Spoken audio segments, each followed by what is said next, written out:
Hey there, let's talk about manufactured home slash RV parks. There are some areas where, in some situations where it makes sense to work in those, and other ones where it doesn't. So from time to time, what ends up happening is parks will get pretty excited and will start moving out their mobile homes. And what will happen is, in some cases, they will not have done enough due diligence, or what will happen is the thing will burn down, or the owner of the home will just move it out, and the park doesn't have any control over it. What happens is the land itself has certain zoning associated with it, and based off of what the perception or the current philosophy of that area is for affordable housing, and what their perception of manufactured housing is, in some cases can affect whether their zoning is going to change and whether their code is going to change. And so sometimes what happens is some of these communities end up being subject to some of those changes, and they're not grandfathered in any longer. And so what ends up happening is those changes drastically affect what they can start doing within their park. Meaning, can you bring things back in, mobile homes back in, and put them on a spot, or are you now subject to RVs? Now, in some cases, in order to build up capital to be able to afford bringing in a newer home, right? Like this one right here, they will do the rentals of the RVs at that period of time. The other thing is too, is this: there are so many RVs on the road right now that people are living in them full time, so it actually makes sense now. Whereas before it wasn't necessarily the case. So it's kind of a mixed bag as to what makes sense, whether it makes sense or not. The big thing is are the mobile homes in that community going to be able to remain? That's one big question to ask. The other thing is what is the philosophy of the park? Are they mostly looking to turn it into an RV park, such as, setups like this? And also, what quality of home are they going to bring in? I mean, this guy looks like he's kind of sit there for a while, right? He's not going anywhere. Whereas this other one could, he gets rid of the propane can and he's off and running. So is the philosophy that they're looking to eventually turn it into an RV park completely and get rid of all the mobile homes?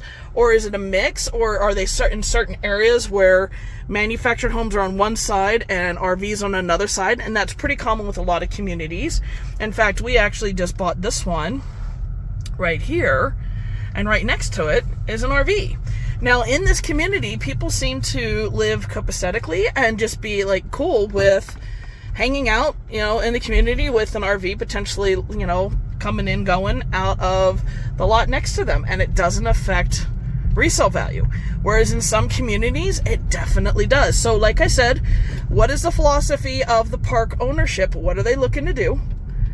Are they going to make it pretty much an RV park? Are they looking to keep it as a mobile home park?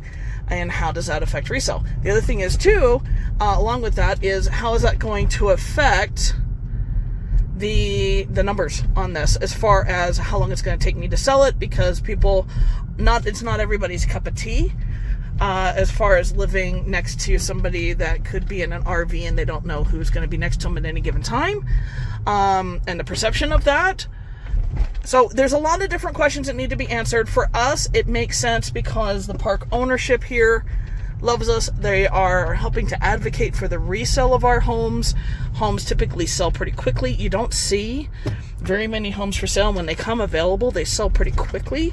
So we're actually pretty stoked to be just wrapping up on the rehab of that one. Need just a little bit of touches, and putting that back on the market and getting that sold for top dollar. So just thought that, since we're in this community that's kind of got a mishmash, I normally would have been against this years ago, but with where the market is now, with a lot of people doing full-time RVing, as long as it doesn't affect resale and days on market, I am thrilled and happy and willing to go ahead and buy in those communities, as long as I've got the support of the park manager. And we're not going to have to worry about that home being pulled out, especially if we're looking to do financing. We do not want to have to worry about that home having to be removed anytime soon. It is nice to see that they do have designated areas as well as the mixed in. A lot of times that's my preference, but awesome nonetheless. So just wanted to share a little bit more info, a little more knowledge today, and encourage you guys to keep on looking for opportunities, seeing where the opportunities are within a given market, and hopefully look to apply some of this information and start making money in our industry. Make it a great day.